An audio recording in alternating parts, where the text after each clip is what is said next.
निकाल लें। आज की क्लास में हम आपको पढ़ाएंगे इलेक्ट्रॉनिक कॉन्फ़िगरेशन। स्टूडेंट हम लोग स्टार्ट करते हैं। आप लोग हेडिंग लगा लें अपने पास, इलेक्ट्रॉनिक कॉन्फ़िगरेशन। तो मैं आपके साथ स्क्रीन शेयर करूंगा।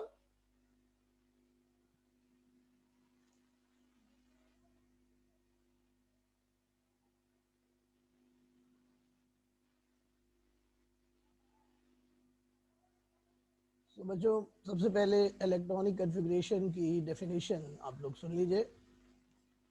द अरेंजमेंट और filling up of energy levels, orbitals या ऑर्बिटल्स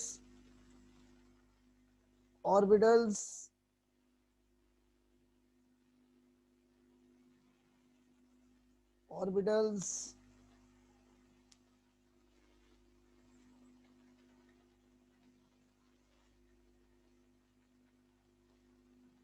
डियर बच्चों, आप लोग जो है वो वक्त पर ज्वाइन करें प्लीज। देखिए, मुझे बार बार डिस्टर्ब होना पड़ता है और लेक्चर खराब होता है सारा। दोबारा से सुनिए।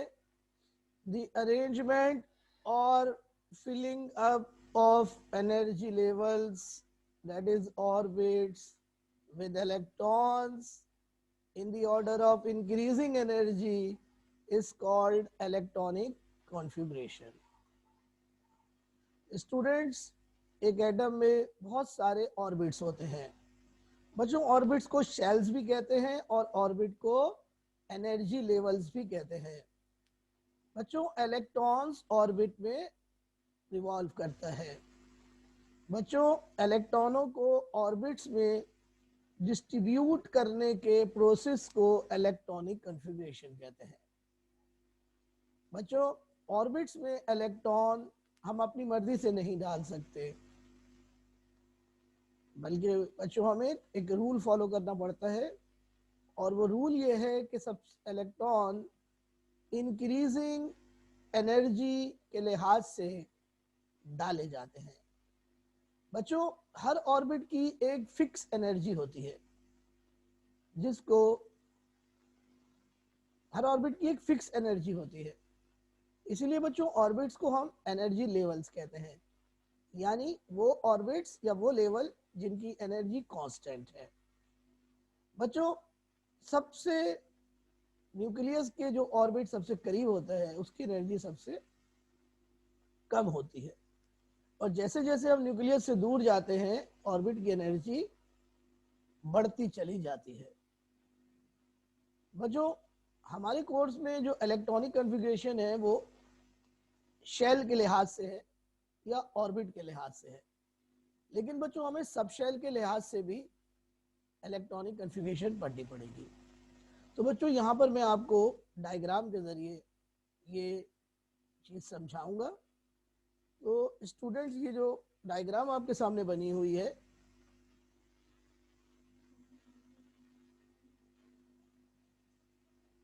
ये जो डायग्राम बच्चों बनी हुई है आपके सामने, ये एटम का स्ट्रक्चर है बच्चों। और आप देखें कि इस डायग्राम में जो सेंट्रल पार्ट है इसको न्यूक्लियस कहते हैं। बच्चों, न्यूक्लियस के बाहर आप देखिए ये सर्कुलर ऑर्बिट्स आपको नजर आ रहे हैं, इनको शेल्स कहते हैं या ऑर्बिट्स कहते हैं।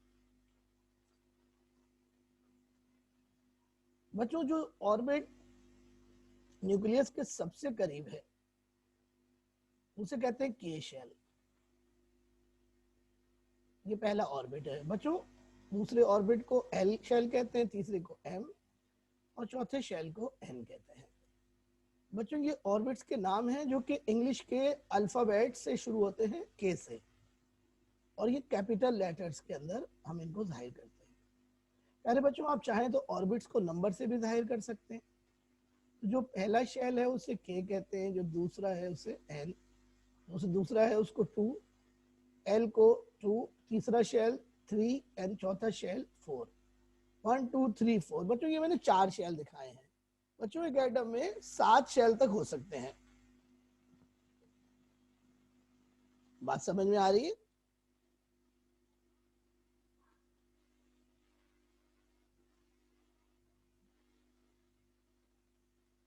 जी बेटा, एन के आगे भी शेल होगा, वो फिर एन के बाद क्या आएगा, K L M N O P Q, समझा, समझ गए बात। लेकिन हमें सिर्फ 4 शेल तक जहन में रखने हैं बच्चों। सबसे कम एनर्जी के की होती है, फिर एल की, फिर एम की, और फिर एन की। बच्चों जैसे जैसे हम लोग न्यूक्लियस से दूर जाएंगे, जैसे जैसे हम न्यूक्लियस से दूर जाएंगे, वैसे वैसे ऑर्बिट की एनर्जी बढ़ती चली जाएगी। सबसे कम एनर्जी जो है वो पहले शेल की होगी। बच्चों शेल को जाहिर करने के लिए हम एक नंबर इस्तेमाल करते हैं, उस नंबर को हम एन से जाहिर करते हैं। बच्चों एन का मतलब होता है प्रिंसिपल क्वांटम नंबर। तो शेल को जाहिर करने के लिए हम एक नंबर इस्तेमाल करते हैं। यार बच्चों इस नंबर को कहते हैं principal quantum number. Principal quantum number shell को जाहिर करता है। अरे बच्चों ये नंबर बोहर ने यूज किया।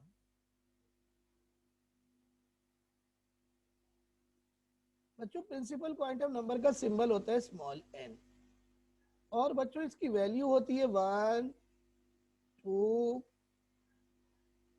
3 4 5 6 और 7। बच्चों अगर प्रिंसिपल क्वांटम नंबर की वैल्यू 1 होती है तो हम इसको के शेल कहते हैं, 2 होती है तो एल, 3 होती है तो एम, 4 होती है तो एन, 5 होती है तो ओ, 6 होती है तो पी, 7 होती है तो क्यू कहते हैं। ये शेल्स के बच्चों नंबर से ऊपर और नीचे उनके नाम हैं।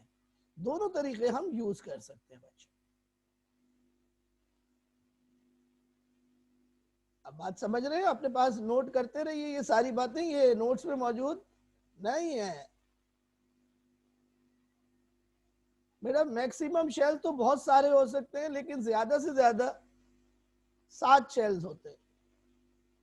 अब तक जो डिस्कवर हुए हैं वो 7 शेल्स हैं।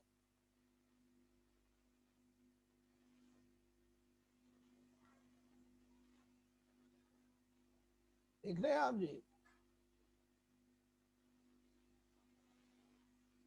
तो बच्चों पहले आप ये याद कर लें बहुत अच्छी तरीके से, तभी जो है वो बात बनेगी, मजा आएगा, समझ में आएगा।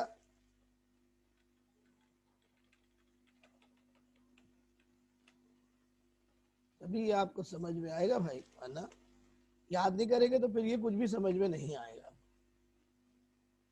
K L M N O P Q, यारे बच्चों हर शेल की एक कैपेसिटी होती है। हर शेल में एक मखसूस तादाद में इलेक्ट्रॉन आते हैं। इस तादाद को कहते हैं maximum shell capacity. Maximum shell capacity. मिसाल के तौर पर बच्चों के में 2 इलेक्ट्रॉन्स आते हैं ज्यादा से ज्यादा, एल में 8, एम में 18, एन में 32, ओ में 50, पी में 72 और क्यू में 98 इलेक्ट्रॉन्स तक आ सकते हैं। अरे बच्चों ये तादाद निकालने का एक फार्मूला होता है, ये फार्मूला बोहर ने पेश किया था। बच्चों ये फार्मूला होता है 2n स्क्वायर। 2n स्क्वायर बच्चों इस तादाद के, इस फार्मूले से आप किसी भी शेल में इलेक्ट्रॉन निकाल सकते हैं। बच्चों यहाँ n का मतलब होता है प्रिंसिपल क्वांटम नंबर। तो जिस शेल में हमें इलेक्ट्रॉन निकालना हो हम उसकी वैल्यू डालेंगे और जब सॉल्व करेंगे तो हमारे पास आंसर आ जाएगा। मिसाल के तौर पर हम शेल नंबर 1 में यानी के शेल में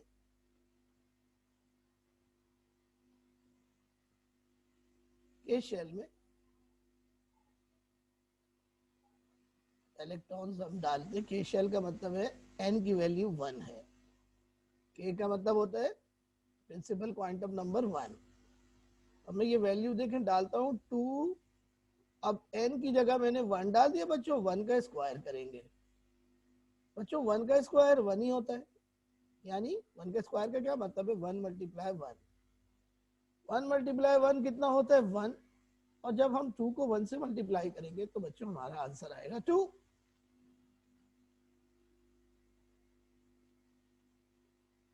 तो के शेल में 2 इलेक्ट्रॉन आ सकते हैं बच्चों, जैसे कि मैंने आपको बताया।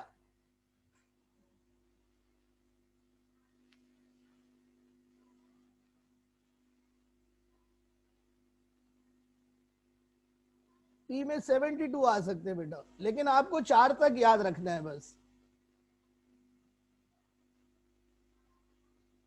बात आ गई समझ में? इसी तरह बच्चों अब मैं आपको बताऊंगा सब शेल क्या होते हैं। सब शेल क्या होते हैं अब वो आप सुन लीजिए। सब शेल बच्चों, शेल की सब डिवीजन को सब शेल कहते हैं, शेल की सब डिवीजन को सब शेल कहते हैं। सब शेल, सब शेल क्या है? Sub division of shell, sub division of shell is called sub shell. बच्चों टोटल 4 सब शेल्स होते हैं, टोटल हमारे पास सब शेल्स होते हैं 4।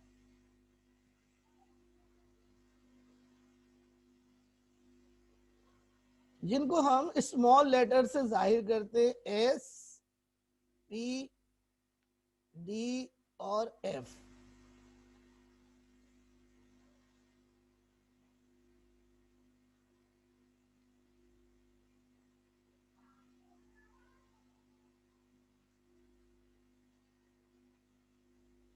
तो बेटा 4 सब शेल्स होते हैं, एस, पी, डी, एफ।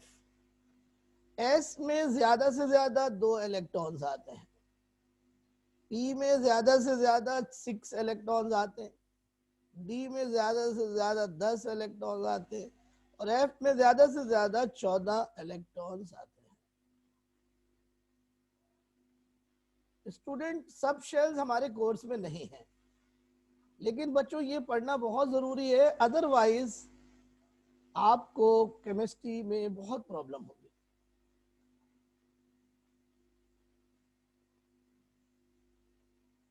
जी कॉमन 4 होते हैं, के, एल, एम, एन, और ये कैपिटल लेटर से जाहिर करते हैं। कुकैब, कुबैब, सॉरी, बहुत मुश्किल नाम है भाई आपका। जी बेटा दोबारा समझा देता हूँ, कैलकुलेशन देखिए।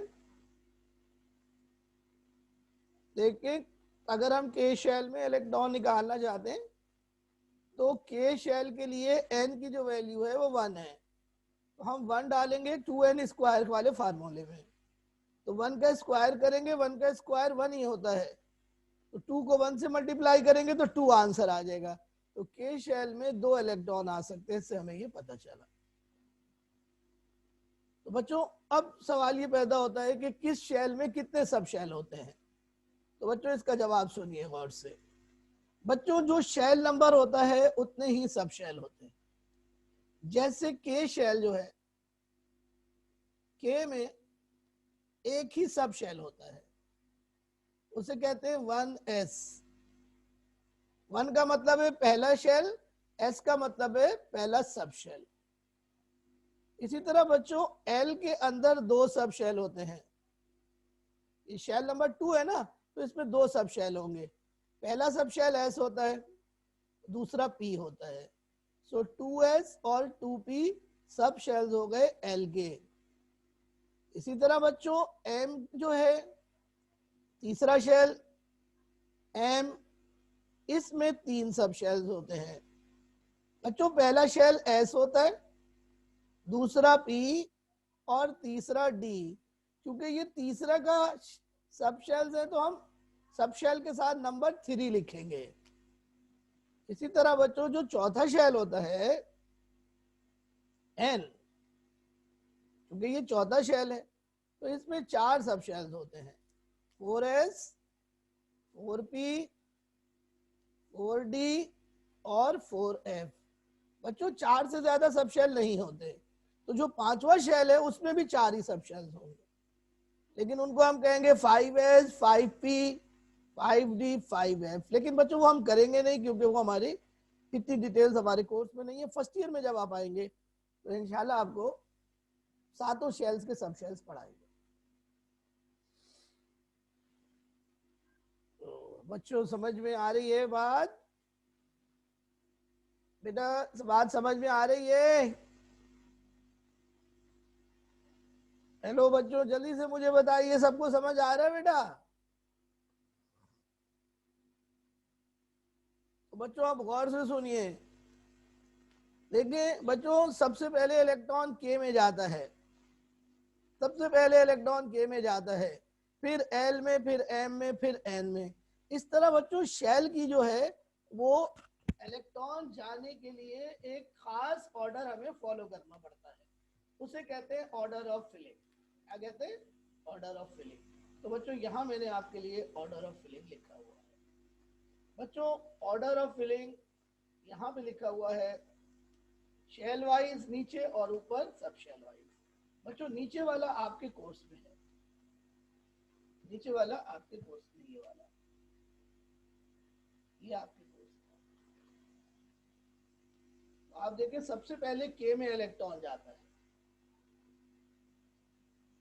के फिल होने के बाद एल में, एल फिल होने के बाद एम में। लेकिन बच्चों एम में हम ज्यादा से ज्यादा 8 इलेक्ट्रॉन तक डालेंगे। 8 इलेक्ट्रॉन डालने के बाद हम इसको खाली छोड़ देंगे। हालांकि एम में 18 इलेक्ट्रॉन आ सकते हैं, लेकिन हम 8 के बाद इसे खाली छोड़ देंगे। फिर एन में इलेक्ट्रॉन डालेंगे, एन खोलेंगे, एन में बच्चों सिर्फ 2 इलेक्ट्रॉन डालेंगे और इसको भी खाली छोड़ देंगे। और फिर उसके बाद हम दोबारा एम को फिल करेंगे। एम में 18 इलेक्ट्रॉन आते हैं, 8 हमने डाल दिए हैं, तो हमारे पास कितने बच गए? 10। तो आखिर में एम के अंदर 10 इलेक्ट्रॉन हमें डालने पड़ेंगे। बच्चों ये ऑर्डर कहलाता है sub shell wise order of filling, यानी इलेक्ट्रॉनिक कन्फिगरेशन का ऑर्डर ऑफ फिलिंग।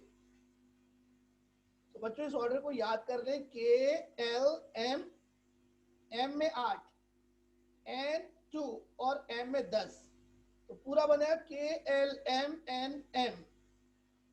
इसको बच्चों सब शेल के लिहाज से देखें तो ऊपर जो ऑर्डर है वो सब शेल के लिहाज से है, ये हमारे कोर्स में नहीं है, लेकिन हम ये भी पढ़ा रहे हैं क्योंकि हमें अगले चैप्टर में ये चाहिए। बच्चों के का मतलब होता है 1s, एल का मतलब होता है 2s और 2p, एम का मतलब होता है 3s, 3p और 3d। लेकिन बच्चों 3d हम यहाँ फिल नहीं करेंगे, 3d बाद में फिल करेंगे और n ओपन करेंगे। बच्चों किसी भी शेल का पहला सब शेल s होता है, 4s, चौथा शेल और उसका पहला सब शेल 4s। 3p के बाद 4s फिल करेंगे और 4s के बाद 3d फिल करेंगे। इस तरह बच्चों जब हम ये इलेक्ट्रॉनों की फिलिंग इसमें करेंगे तो एटॉमिक नंबर 1 से लेकर 30 तक ये इलेक्ट्रॉनिक कन्फिगरेशन हमारी हो जाएगी।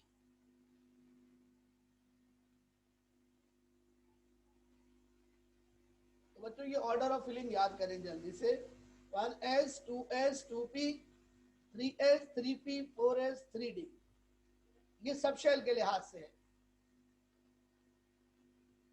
अब बच्चों चंद बातें मैं आपको और बताऊंगा, वो आप जरा इस डायग्राम में देखें और सुनें। प्यारे बच्चों ये डायग्राम में सबसे ज्यादा एनर्जी इस लाल वाले शेल की है। बच्चों वो ऑर्बिट जिसकी एनर्जी सबसे ज्यादा होती है उसे कहते हैं आउटर मोस्ट शेल या फिर वैलेंस शेल।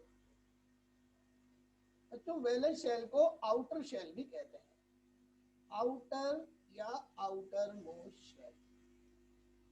वो शेल जो न्यूक्लियस से सबसे दूर होता है वो आउटर मोस्ट शेल कहलाता है। बच्चों आउटर मोस्ट शेल हमेशा इनकम्प्लीट होता है,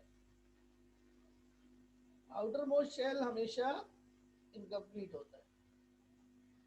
बच्चों कोई भी शेल उस वक्त कंप्लीट होता है जब उसमें 8 इलेक्ट्रॉन्स हो।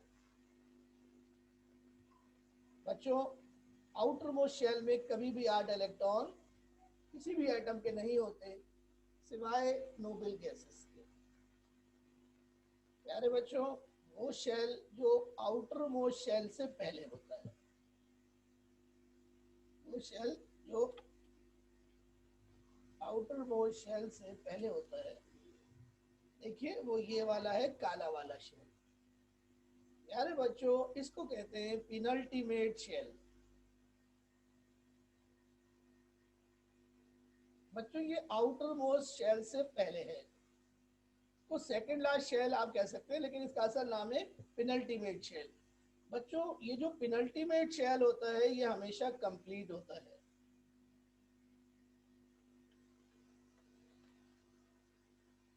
ये हमेशा कंप्लीट होता है। बच्चों, कंप्लीट का मतलब ये है कि इस शेल में 8 इलेक्ट्रॉन्स होते हैं, जबकि बच्चों मैंने अभी आपको ऊपर बताया था कि वैलेंस शेल हमेशा इनकम्प्लीट होता है, यानी उसमें 8 इलेक्ट्रॉन नहीं होते, उसमें 8 इलेक्ट्रॉन नहीं होते। ये दो बातें बच्चों ध्यान में रखिएगा, ये चैप्टर नंबर 6 में हमारे काम आएगी। तो अब आपको कोई भी क्वेश्चन करना है तो आप कर सकते हैं।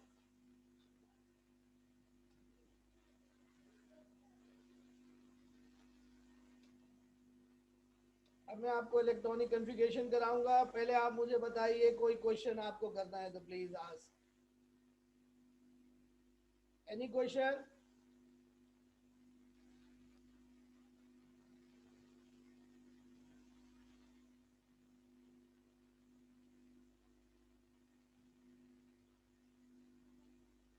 फिर अब मैं आपको इलेक्ट्रॉनिक कॉन्फ़िगरेशन लिख के दिखाऊं।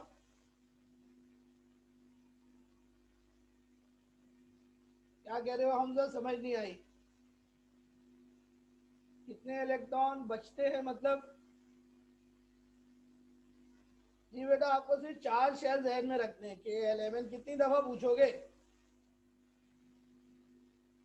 4 शेल्स आपको जहन में रखने हैं, KLMN बस।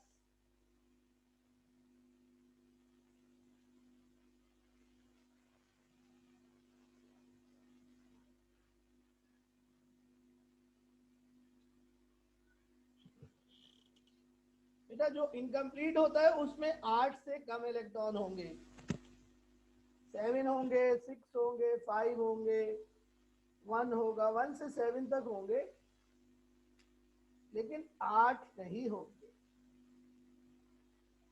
अगर 8 आ गए वैलेंस शेल में इलेक्ट्रॉन तो वैलेंस शेल मुकम्मल हो जाएगा। वैलेंस शेल दुनिया में सिर्फ नोबल गैसेस का मुकम्मल है, और वो टोटल 6 एलिमेंट्स है: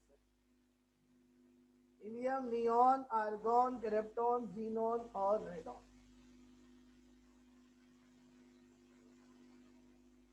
जी जनाब। और कोई क्वेश्चन? तो फिर मैं इलेक्ट्रॉनिक कॉन्फ़िगरेशन शुरू करूंगा।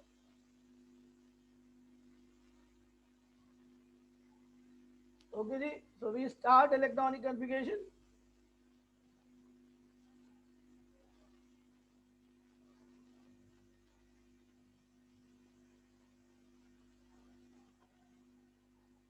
और अब मैं आपको इलेक्ट्रॉनिक कॉन्फ़िगरेशन लिख के दिखा रहा हूं, तवज्जो के साथ आप लोग देखिए।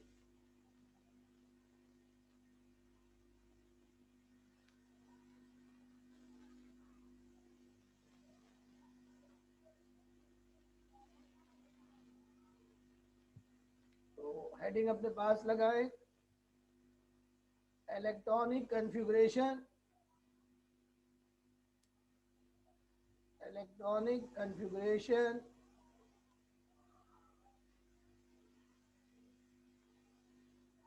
इलेक्ट्रॉनिक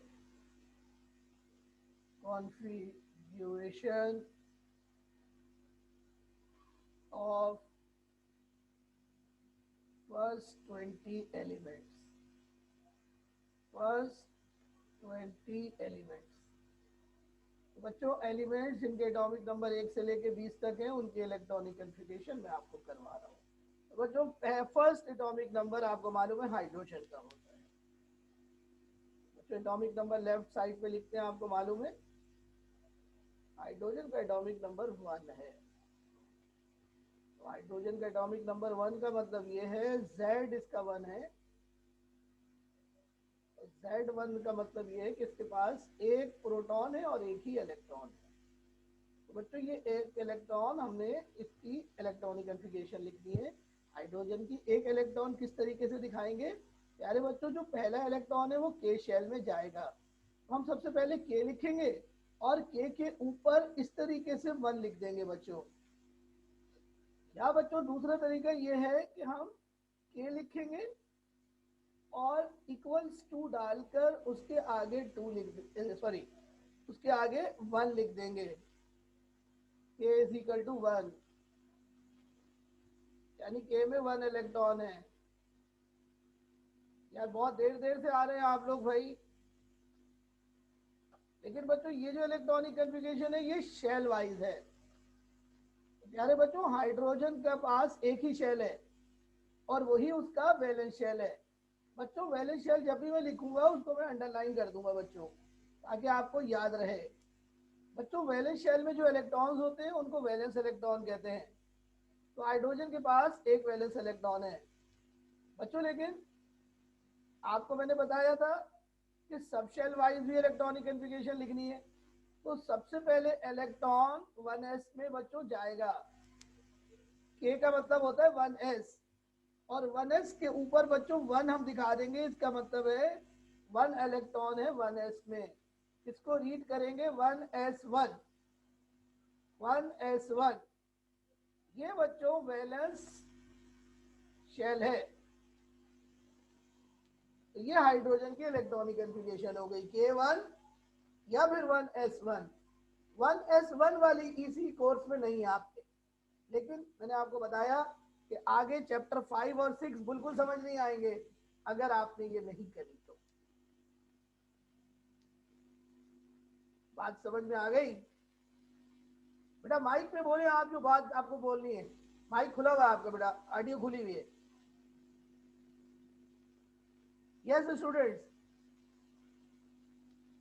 अब आप मुझको लिख के दिखाएं हीलियम की, हीलियम He एटॉमिक नंबर 2। आप लोग लिख के दिखाएं मुझे अब चैट बॉक्स में।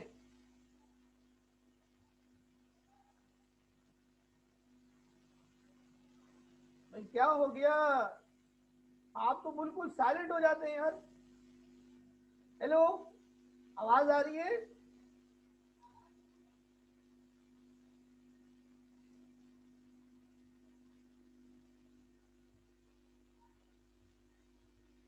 शाबाश शाबाश शाबाश। और दूसरे तरीके से भी लिख के दिखाओ, दूसरे तरीके से भी लिख के दिखाओ बेटा।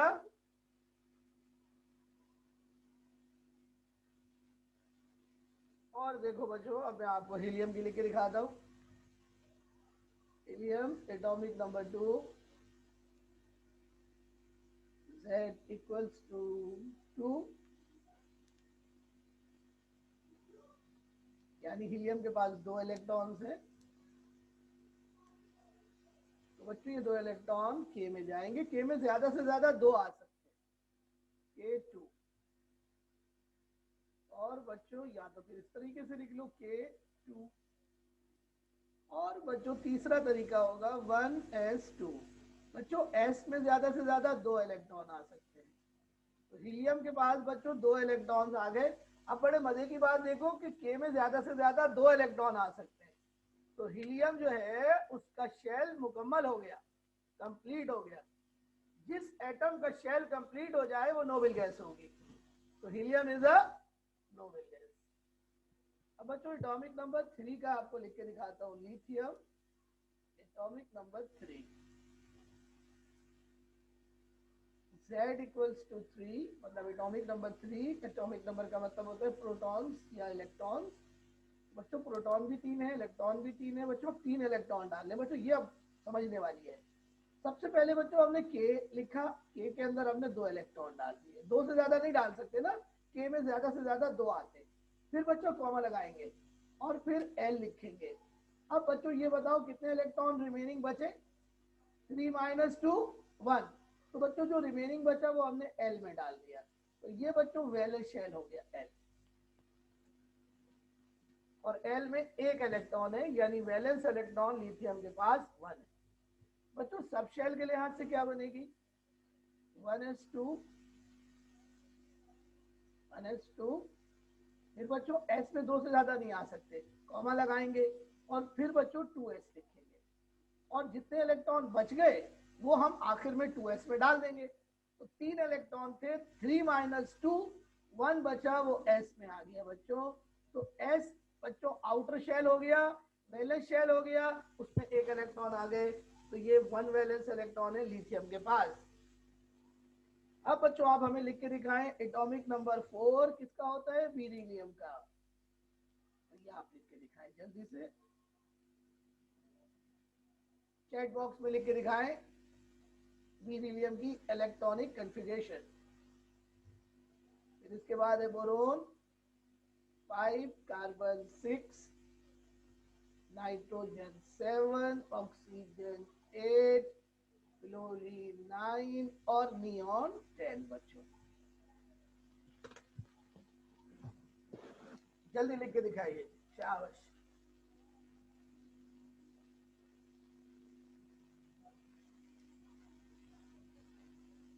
शाबाश हमजा, शाबाश हमजा, शाबाश, बहुत अच्छे अरीबा मुइन, जबरदस्त, बहुत उम्दा सकीना, बहुत आला तहा, शाबाश। तहा गलत हो गया, तहा गलत कर दिया आपने बेटा। 2s3 थोड़ी हो सकता है, एस पे 2 से ज्यादा नहीं आते, क्या कर रहे हो यार?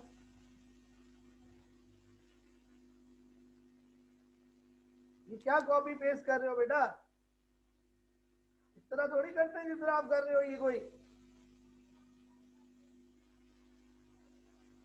खुद से लिखो, ये कॉपी पेस्ट मत करो। अब एटॉमिक नंबर 4 की देखो बेटा, K2 K2 और बच्चों L में कितने आएंगे? 4 - 2 2। यारे बच्चों ये वैलेंस शेल हो गया। अब बच्चों सब शेल के लिहाज से क्या बनेगी? 1s2 और 2s2, ये वैलेंस शेल हो गया बच्चों। अब यहां से बड़ा मजे का आएगा, बोरोन 5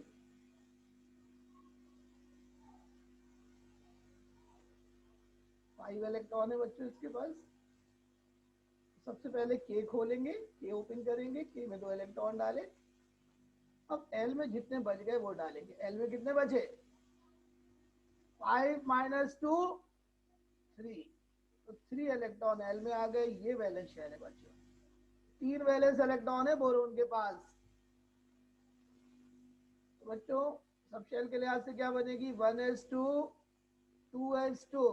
बच्चों एस में 2 से ज्यादा नहीं आ सकते, तो अब जब 2s फिल हो जाएगा तो फिर हम 2s के बाद 2p ओपन करेंगे, और जितने इलेक्ट्रॉन बच जाएंगे वो 2p में डाल देंगे। ये पूरा वैलेंस शेल है बच्चों।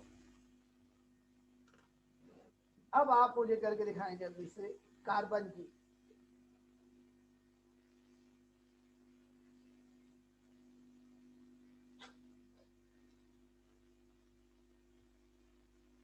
शाबाश बेटा, शाबाश, जल्दी से लिख के दिखाओ, कार्बन की लिख के दिखाओ।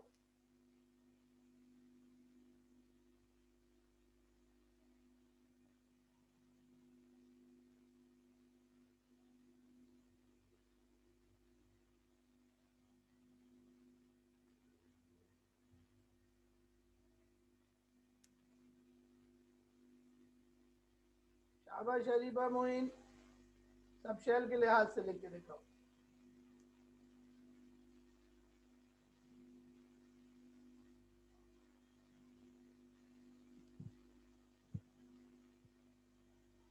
बच्चों कार्बन की क्या बनी?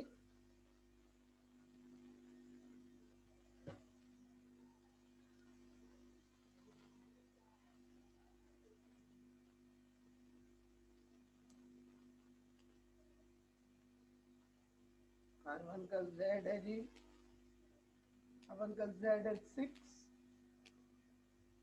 6 इलेक्ट्रॉन्स है।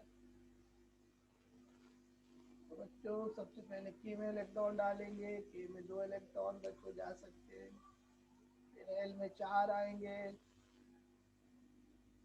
सब शेल के लिहाज से बनेगी क्या, सब शेल के लिहाज से क्या बनेगी, 1s2 2s2 and 2p2 2p2।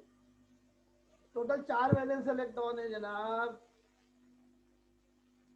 4 valence electron हो गए आपके आउटर शेल में या वैलेंस शेल में। बच्चों अब नाइट्रोजन की लिख के दिखाओ जल्दी से 7, फिर ऑक्सीजन 10 तक लिख के दिखाओ बेटा मुझे जल्दी से।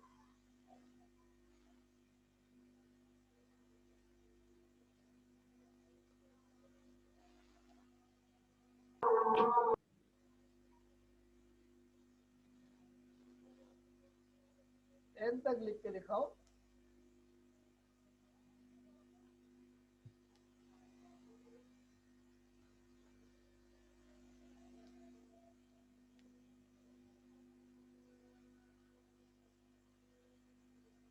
आपको पता है एल में ज्यादा से ज्यादा 8 तक आ सकते हैं इलेक्ट्रॉन, तो आप के में 2 डालिए और एल में डालते रहिए जब तक 8 ना हो जाए।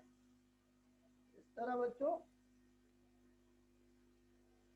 के अंदर फिलिंग चलती रहेगी जब तक एटॉमिक नंबर 30 जो है, जब तक एटॉमिक नंबर 10 नहीं आ जाता। तो बच्चों अब ये देखिएगा एल में आ गए 5, एल में आ गए 6, एल में आ गए 7 और नियॉन देखिए उसमें एल में आ गए 8। और आपको पता है अगर 8 इलेक्ट्रॉन होते हैं तो वो नोबल गैस होती है, तो neon is a noble gas. Complete हो गया इसका आउटर शेल नियॉन का। तो सब शेल के लिहाज से बच्चों क्या बनेगी, सब शेल के लिहाज से भी देख लीजिए।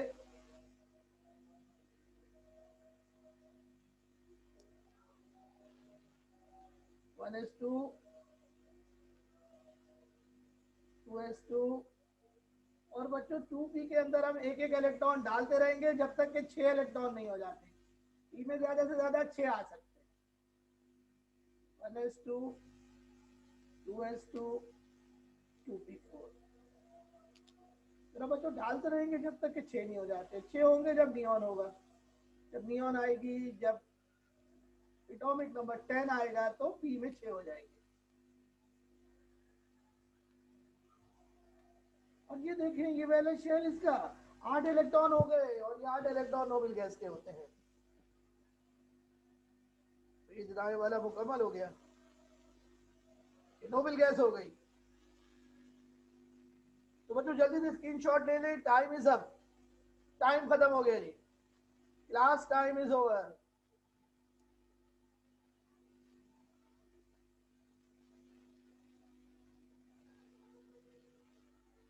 कार्बन में वैलेंस शेल है ना बेटा एल,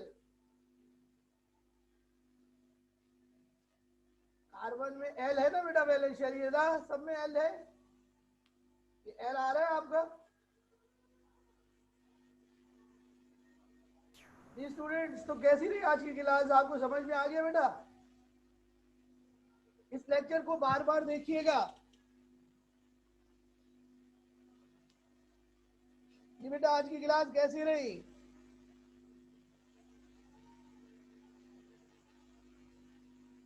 अलीबा मोइन स्कूल में क्या?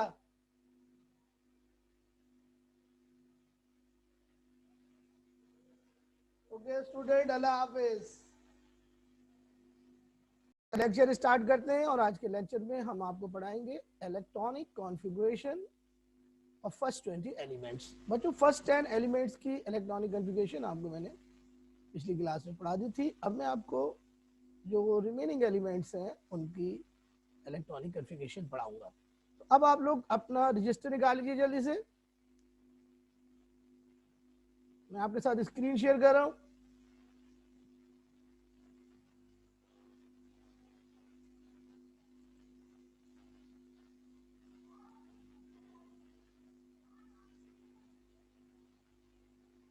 और बच्चों सबसे पहले मैं आपको इलेक्ट्रॉनिक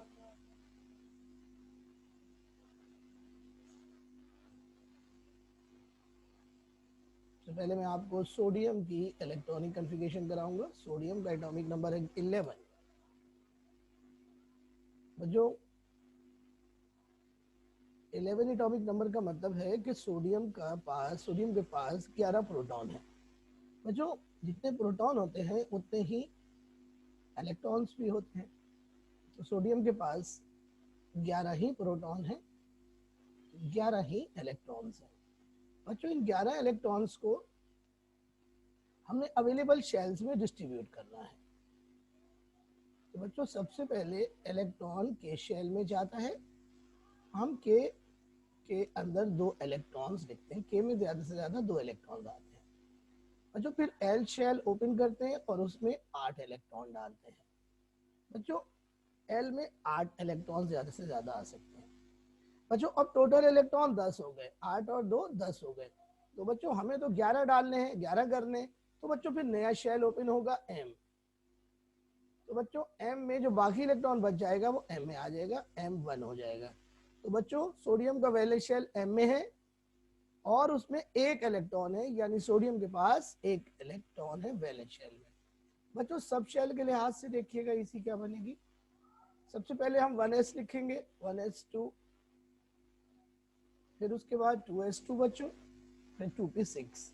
बच्चों p में ज्यादा से ज्यादा 6 तक आ सकते हैं। बच्चों मजीद इलेक्ट्रॉन p में नहीं आ सकता। तो बच्चों फिर अब 3p के बाद ओपन होगा 3s, जैसे कि आपको बताया गया था 3s1। तो सोडियम का वैलेंस शेल s ऑर्बिटल में होता है और उसमें 1 इलेक्ट्रॉन होता है। Is it clear to you?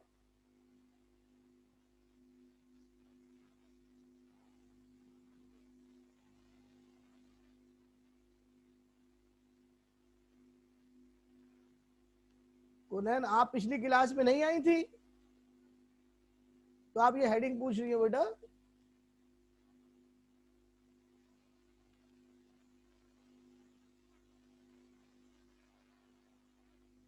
तो बच्चों हम लोग आपको बताए, हम आपको इलेक्ट्रॉनिक कॉन्फ़िगरेशन पढ़ा रहे हैं फर्स्ट 20 एलिमेंट्स की।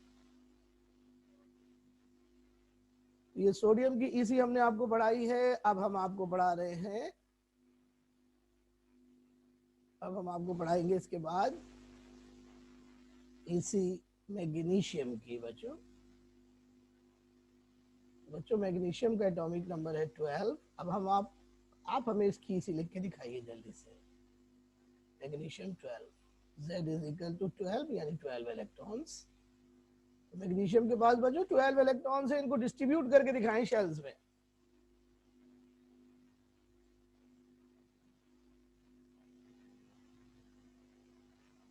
जल्दी से इसको बच्चों डिस्ट्रीब्यूट करके दिखाएं शेल में।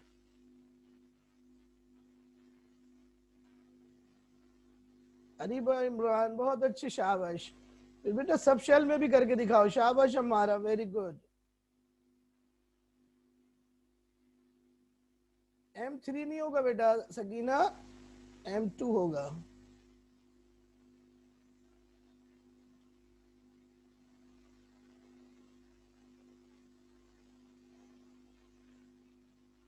और अब आप देखें बच्चों इलेक्ट्रॉनिक कॉन्फ़िगरेशन बनेगी K2 L8 M खुलेगा बच्चों। 12 इलेक्ट्रॉन है, 10 इलेक्ट्रॉन हमने डाल दिए तो बाकी 2 बचेंगे, वो M में आ जाएंगे। और बच्चों सब शेल के लिहाज से क्या बनेगी? 1s2 2s2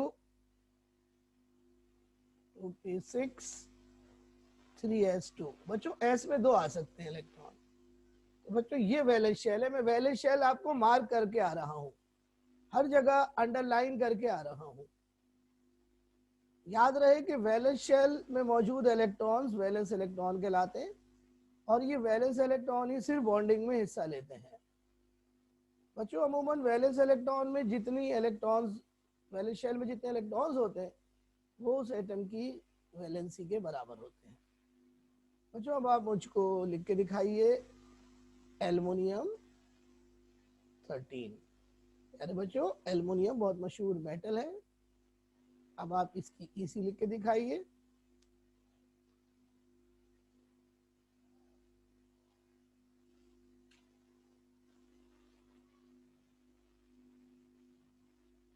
जी हमारा बहुत अच्छे, बिल्कुल ठीक है। रिबा मोइन बहुत अच्छे, बिल्कुल ठीक है।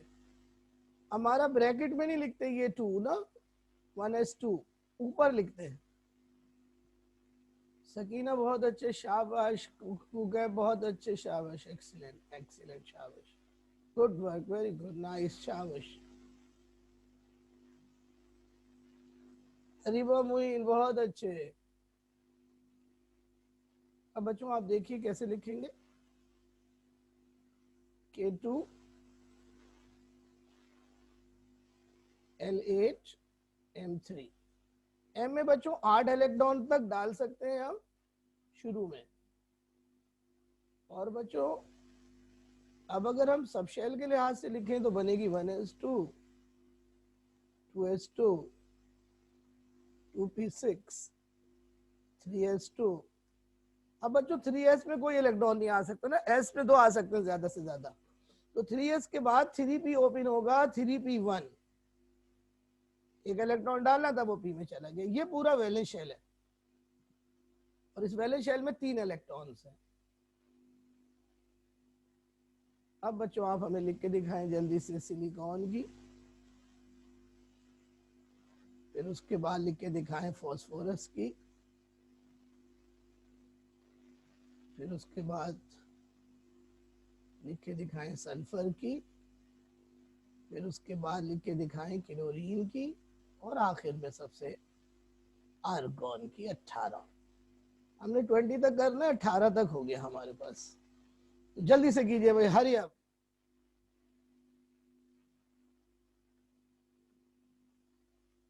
हरी अप, हरी अप, सही है बेटा, शाबाश, एक्सीलेंट, वेरी गुड।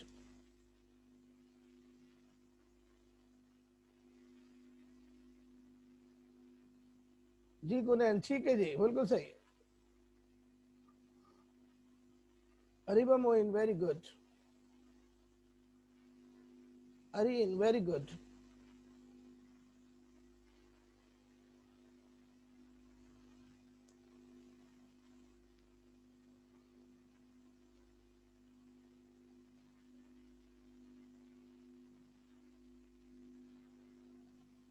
जी सकीना वेरी गुड।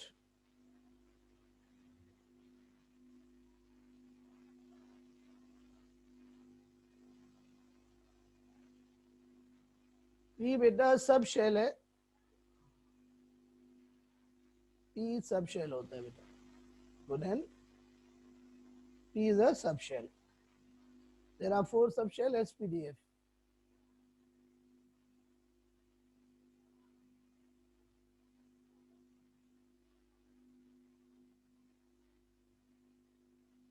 बच्चों मैं आपको लिख के दिखाता हूँ, जरा सा देखिए आप लोग।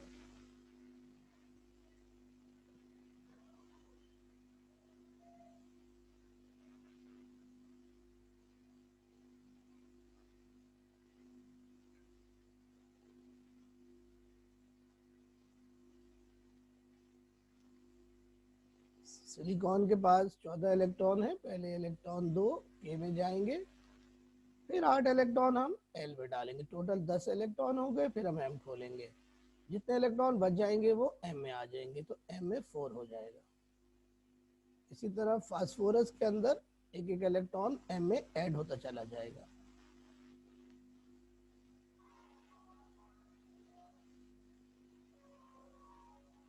K2 L8, 10 इलेक्ट्रॉन हो गए, 5 इलेक्ट्रॉन हमने M में डालने हैं क्योंकि हमारे पास 15 इलेक्ट्रॉन है टोटल। तो अब इसके पास फास्फोरस के पास 5 वैलेंस इलेक्ट्रॉन हो गए। सल्फर को देखिए, सल्फर के पास 16 इलेक्ट्रॉन्स हैं। 16 के लिहाज से पहले K में जाएंगे 2, K2 L8, और फिर जनाब M1, M में 6 आएंगे। फिर क्लोरीन में 7 हो जाएंगे और आर्गन में 8 हो जाएंगे।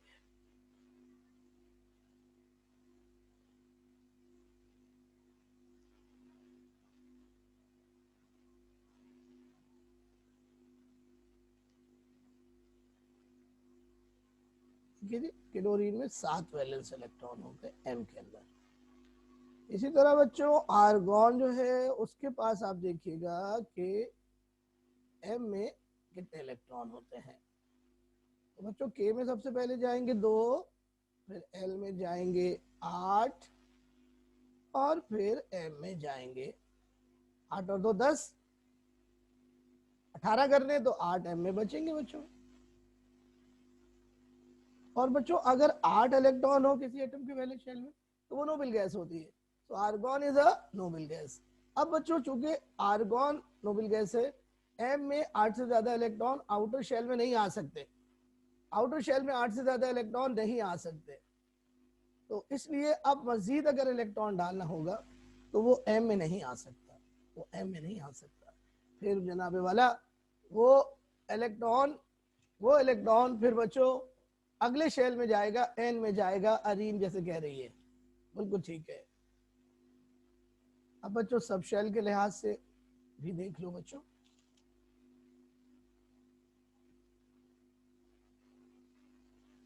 सब शेल के लिहाज से देख लो। ये बच्चों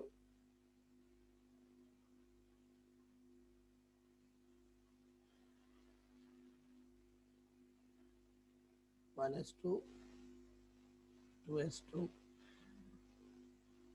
2p6 3s2 और बच्चों 3p में अब इलेक्ट्रॉन हमने डालना है।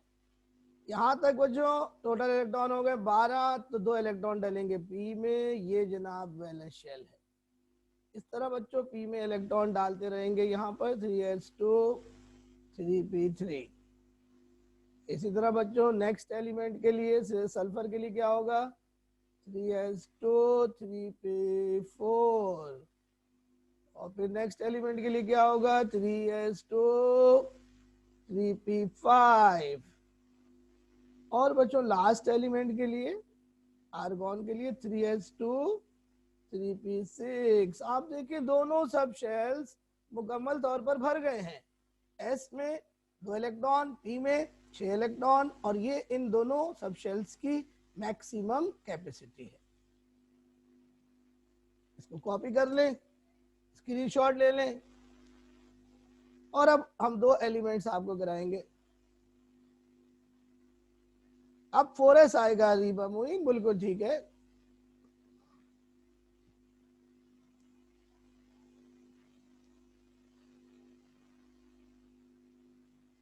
जी अब्दुल राफे आपको आवाज हल्की आ रही है, बाकी तो सबको तो सही आ रही है।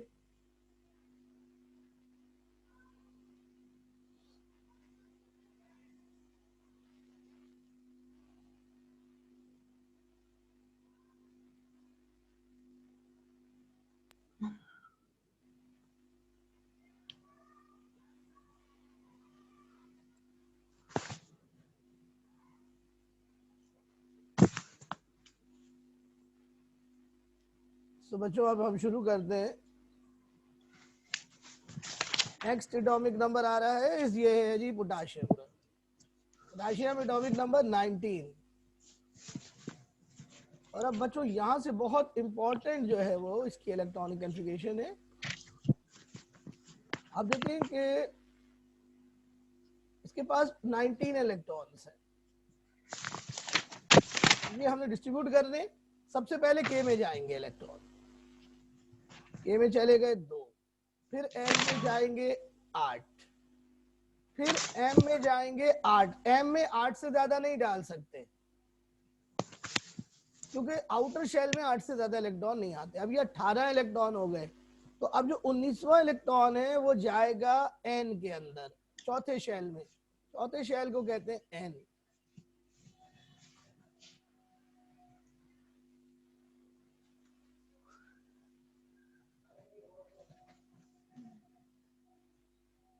और बच्चों सब शेल के लिहाज से इसकी क्या बनेगी, देखिए क्योंकि पी मुकम्मल भर चुका है तो पी में तो नहीं जाएगा इलेक्ट्रॉन। अब देखिए किस में जाता है, देखिए 1s2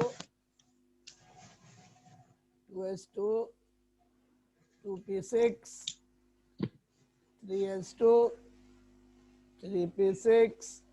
अब पी में मजीद इलेक्ट्रॉन नहीं जा सकता ना, तो अब हमें 4s खोलना पड़ेगा अगला सब शेल। तो तो 4s में एक इलेक्ट्रॉन जाएगा क्योंकि एक इलेक्ट्रॉन बच गया है। तो पोटाशियम के पास टोटल 4 शेल्स होंगे, आखिरी शेल चौथा होगा जो एन शेल है, उसमें एक इलेक्ट्रॉन होगा। और बच्चों देखिए जरा गौर से, लास्ट एलिमेंट है कैल्शियम, इसका एटॉमिक नंबर है 20 के लिहाज से इसकी ईसी बनेगी K2 L8 M8।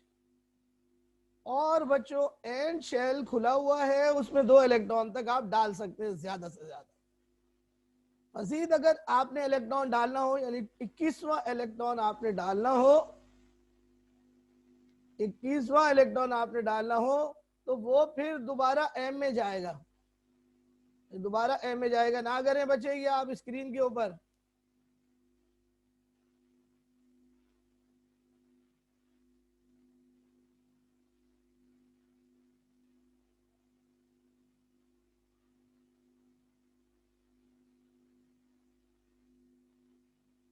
और बच्चों सब शेल के लिहाज से क्या बनेगी इस चीज की,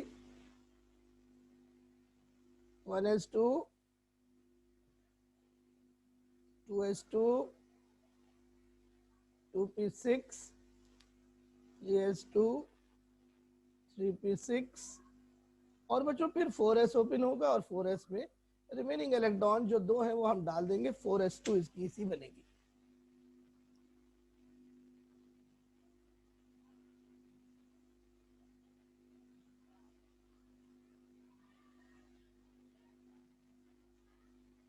तो बच्चों अब जरा गौर से एक मेरी बात सुने, जो इस चैप्टर से रिलेटेड नहीं है, अगले चैप्टर से रिलेटेड है।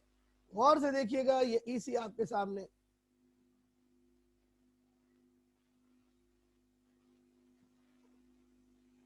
ये जरा ईसी देखिएगा गौर से।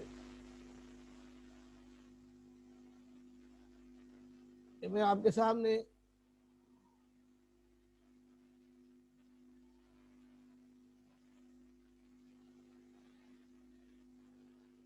गौर से देखिए, ये हाइड्रोजन की ईसी है और ये ईसी है 1s1। अब जरा सा गौर से देखें, हाइड्रोजन के बाद हीलियम और हीलियम के बाद लिथियम, उसकी ईसी आ रही है 2s1,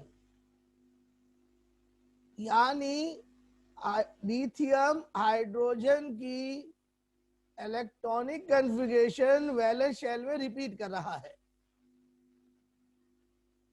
देखो ये 1s1 और ये देखो 2s1। प्यारे बच्चों ये क्या चीज रिपीट हो रही है, ये रिपीट हो रही है वैलेंस शेल इलेक्ट्रॉनिक कॉन्फ़िगरेशन, यानी लिथियम हाइड्रोजन की valence shell electronic configuration repeat कर रहा है 2 के गैप के साथ। इन दोनों एलिमेंट्स में कितने एटॉमिक नंबर का गैप है, 2 का गैप है। अब जरा सा देखिए, नीचे आइए, नीचे आइए, नीचे चलते रहिए। अब आप चले beryllium, boron, carbon, nitrogen, oxygen, fluorine, neon, sodium पर आइए। तो अब आप देखें सोडियम की इलेक्ट्रॉनिक कॉन्फ़िगरेशन बिल्कुल लिथियम की तरह है वैलेंस शेल में। इस तरह सोडियम रिपीट कर रहा है इलेक्ट्रॉनिक कॉन्फ़िगरेशन लिथियम की, कितने गैप के साथ, 8 एटॉमिक नंबर के गैप के साथ। इस तरह बच्चों फिर दोबारा नीचे आइए तो आप देखिएगा कि पोटाशियम जो है वो सोडियम की इलेक्ट्रॉनिक कॉन्फ़िगरेशन रिपीट कर रहा है।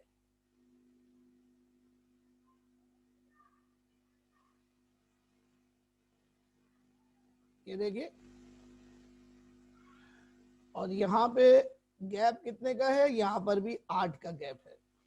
तो बच्चों आप बड़े जबरदस्त बात जो है वो इस लेक्चर से ये समझ रहे हैं, समझने में कामयाब हो गए हैं कि बहुत सारे एलिमेंट्स हैं जो कि अपनी प्रॉपर्टीज, अपनी वैलेंस शेल इलेक्ट्रॉनिक कॉन्फ़िगरेशन को रिपीट करते हैं।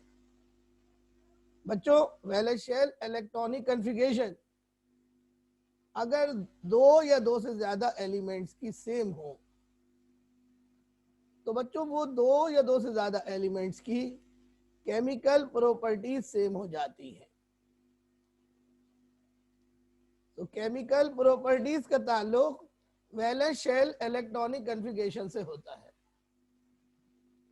इसका मतलब ये हुआ कि लिथियम की प्रॉपर्टीज हाइड्रोजन की तरह होंगी, सोडियम की प्रॉपर्टी लिथियम की तरह होंगी, पोटेशियम की प्रॉपर्टी सोडियम की तरह होंगी, यानी इन चारों की प्रॉपर्टी सेम होंगी।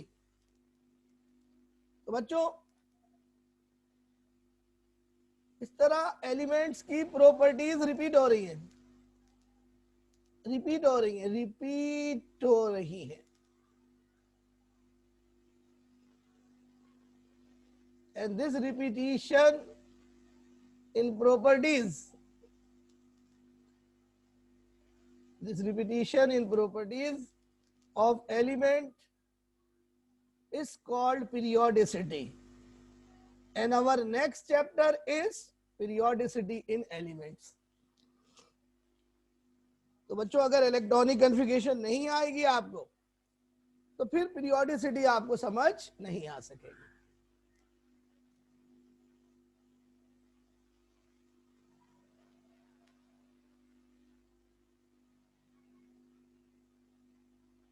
बेटा, बोरोन की प्रॉपर्टी एल्युमिनियम से सेम होगी।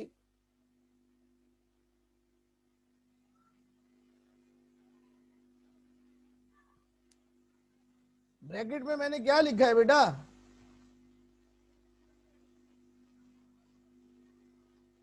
ब्रैकेट में तो मैंने कुछ भी नहीं लिखा है। पता नहीं क्या हो गया बच्चे को। तो बच्चों, आप देखें कि एलिमेंट्स पीरियोडिक टेबल में एलिमेंट्स अपनी प्रॉपर्टीज को रिपीट करेंगे अगर उनकी valence shell electronic configuration same हो जाए। तो आप देखें कि कुछ गैप के बाद एलिमेंट अपनी प्रॉपर्टीज को रिपीट कर रहे हैं। हर एलिमेंट की इलेक्ट्रॉनिक कॉन्फ़िगरेशन रिपीट हो रही है एक खास गैप के बाद। और बच्चों, वो गैप जो है वो है 2, 8, 8, 18, 18, 32, यानी जितने भी एलिमेंट है 1 से लेकर 110 तक वो अपनी प्रॉपर्टीज को रिपीट करते हैं इस गैप के साथ। 2, 8, 8, 18, 18, 32 एटॉमिक नंबर के लिहाज से। And this repetition in properties of element is called periodicity. It's called periodicity. So due to periodicity, elements in the periodic table show same chemical properties after some gap. The periodic table of element is based on periodicity. तो बच्चों, अगला chapter जिसका नाम है periodic table या periodicity, वो periodic table periodicity पे base करता है। तो अगर पीरियोडिक टेबल समझना है तो इलेक्ट्रॉनिक कॉन्फ़िगरेशन जो ये आपको पढ़ाई गई है ये आपको समझनी होगी। और कौन सी वाली? सब शेल वाली, जो आपके कोर्स में नहीं है।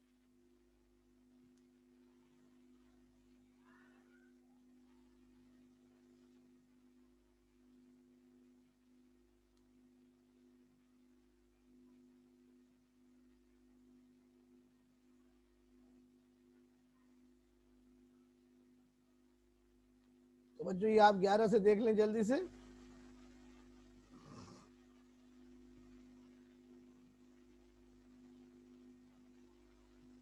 तो यहीं पर हमारा चैप्टर खत्म हो गया बच्चों, और अब हम लोग नया चैप्टर शुरू करेंगे। लेकिन उससे पहले मैं आपको एक होमवर्क दे रहा हूँ। वो होमवर्क आपने करके लाना है कॉन्सेप्चुअल से। तो नोट कर लें अपने पास होमवर्क। ये इंफॉर्मेटिव चार्ट में ये टॉपिक मौजूद है।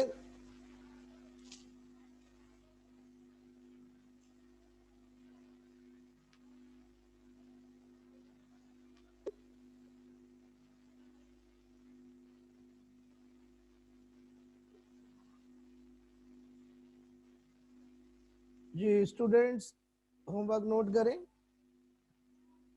Electronic configuration of cations and anions. Electronic configuration of cations and anions, ये आपको बच्चों कॉन्सेप्चुअल से करके आनी है, अपने रजिस्टर में नोट करके आनी है। बिल्कुल इसी तरीके से होगी, बस कैटाइन और एनाइन में आपको इलेक्ट्रॉन्स निकालने पड़ेंगे, जो हमने चैप्टर नंबर 2 में आपको सिखाए थे कैसे निकालते हैं।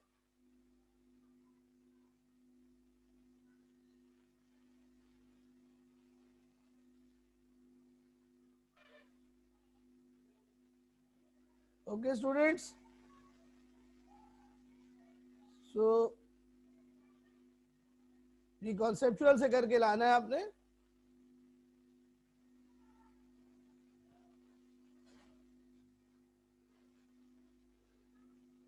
ये होमवर्क करके आप मुझे पिक्चर भेज दीजिए।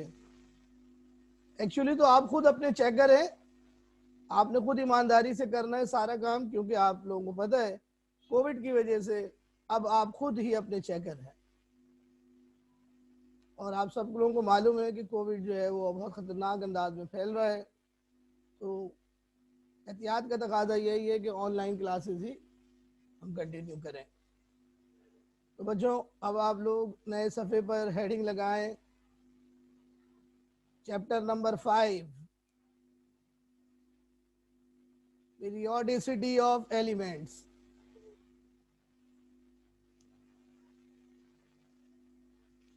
चैप्टर नंबर 5 की हेडिंग लगा लें, पीरियोडिसिटी ऑफ एलिमेंट्स। नए सफ़े पर जनाब हेडिंग होगी chapter number 5, periodicity of elements। Chapter number 5, periodicity of elements। और बच्चों इसका पहला टॉपिक आपको पढ़ाएंगे 5.1,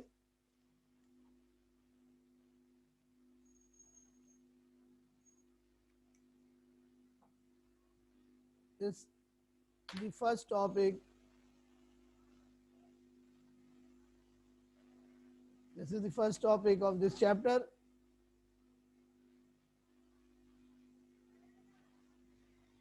historical development of the periodic table। historical development of the periodic table।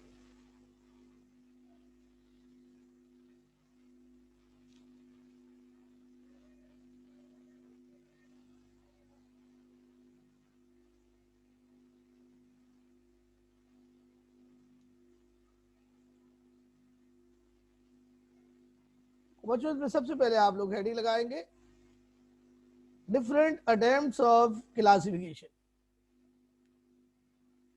प्यारे बच्चों, जब बहुत सारे एलिमेंट डिस्कवर हो गए तो साइंसदानों ने उन एलिमेंट्स को एक पार्टिकुलर पैटर्न में अरेंज करने का आगाज किया।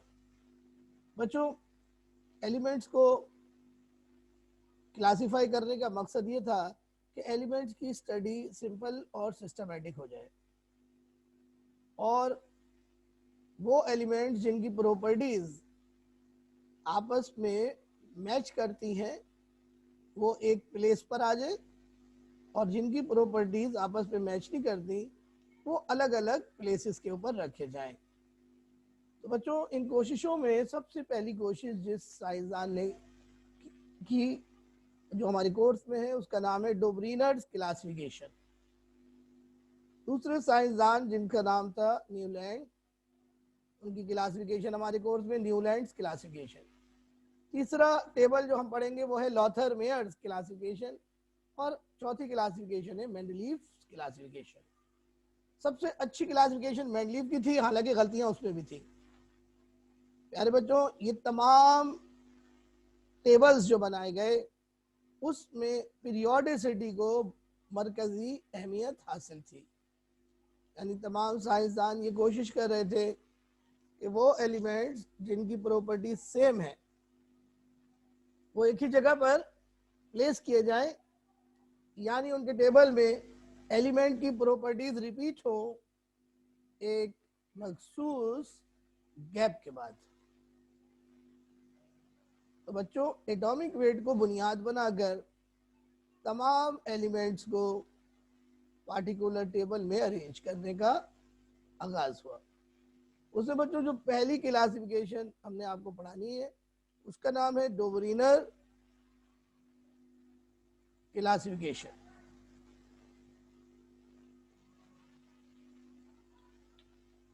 बच्चों डोबरीनर नामी साइंसदान ने अपनी क्लासिफिकेशन एक लॉ की बुनियाद पर रखी जिसका नाम था रूल ऑफ ट्राइएड। बच्चों डोबरीनर ने एलिमेंट्स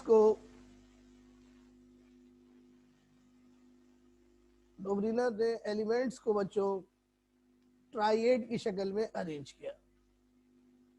तो बच्चों मैं आपको ये दूसरी स्क्रीन पे दिखाता हूं।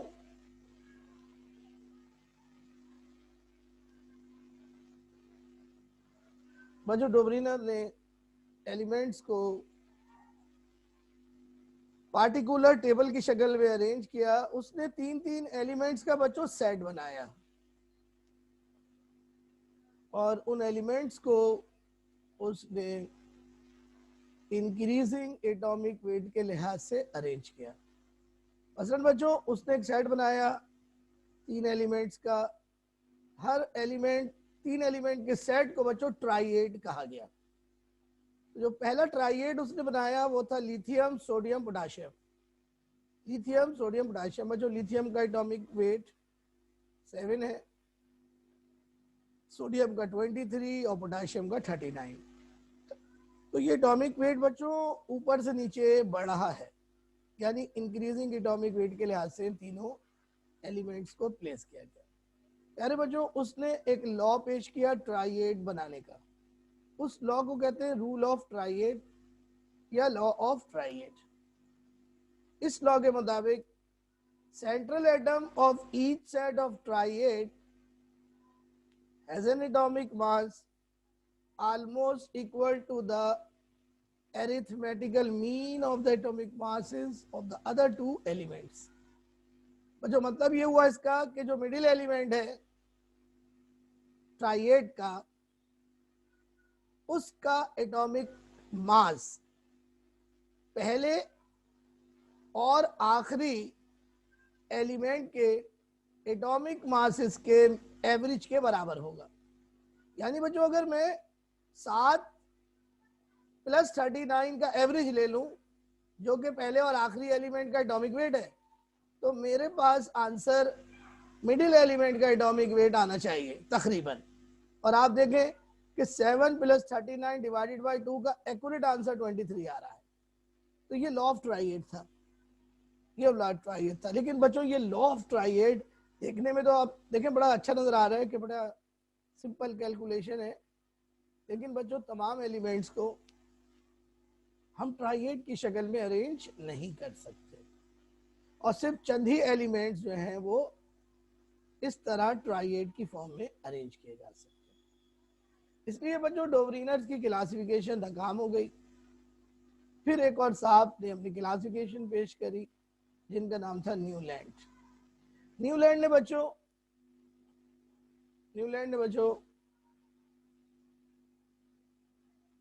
नहीं, क्योंकि अब क्लासिफिकेशन इंक्लूड नहीं है, लेकिन बच्चों पढ़ना पड़ेगी वरना समझ नहीं आएगा। बच्चों न्यूलैंड ने एलिमेंट्स को टेबल की शक्ल में अरेंज किया, हॉरिजॉन्टल रोज और वर्टिकल कॉलम्स। ये हॉरिजॉन्टल रोज हैं बच्चों और ये वर्टिकल कॉलम्स हैं। बच्चों न्यूलैंड ने अपना लॉ पेश किया जिसका नाम था लॉ ऑफ ऑक्टेव। ऑक्टेव कहते हैं बच्चों 8 को, 8 law of Octave, law of 8। उसने बच्चों एलिमेंट्स को इंक्रीजिंग एटॉमिक वेट के लिहाज से हॉरिजॉन्टल रोज और वर्टिकल कॉलम्स की शक्ल में अरेंज किया। उसने ये नोट किया और अपना लॉ पेश किया लॉ ऑफ ऑक्टेव, जिसके मुताबिक every 8th element has similar properties to the first element in the given row। यानी हर 8वां एलिमेंट पहले एलिमेंट की प्रॉपर्टीज को रिपीट करता है। मसलन बच्चों सोडियम लिथियम की प्रॉपर्टी रिपीट कर रहा है, ये 8वां एलिमेंट है। अगर मैं लिथियम से चलूं तो काउंट कीजिए, लिथियम से 1 2 3 4 5 6 7 8। sodium is the 8th element which repeats the property of lithium. Magnesium is the 8th element from beryllium and magnesium repeats the property of beryllium. Similarly, aluminum repeats the property of boron and so on. तो बच्चों ये law of ट्राइएट बहुत अच्छा हमें नजर आ रहा है, खुसूसन जो फर्स्ट 16 एलिमेंट्स है मॉडर्न पीरियोडिक टेबल में भी वही है। लेकिन बच्चों ये लॉ नाकाम हो गया बुरी तरीके से, क्योंकि ये लॉ सिर्फ फर्स्ट 16 एलिमेंट्स तक बिल्कुल दुरुस्त काम करता है, लेकिन कैल्शियम के बाद ये लॉ बुरी तरीके से नाकाम हो जाता है। इसके अलावा बच्चों इसके टेबल में हाइड्रोजन भी प्लेस नहीं की गई थी। तो ये दो पीरियोडिक टेबल मैंने आपको पढ़ा दिए बच्चों।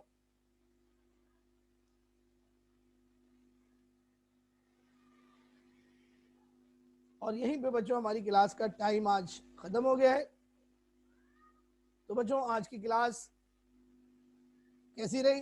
आपको कोई प्रॉब्लम हुई उसमें तो बता दीजिए, कोई बात पूछनी है तो पूछ लीजिए। Time is up. Any question please?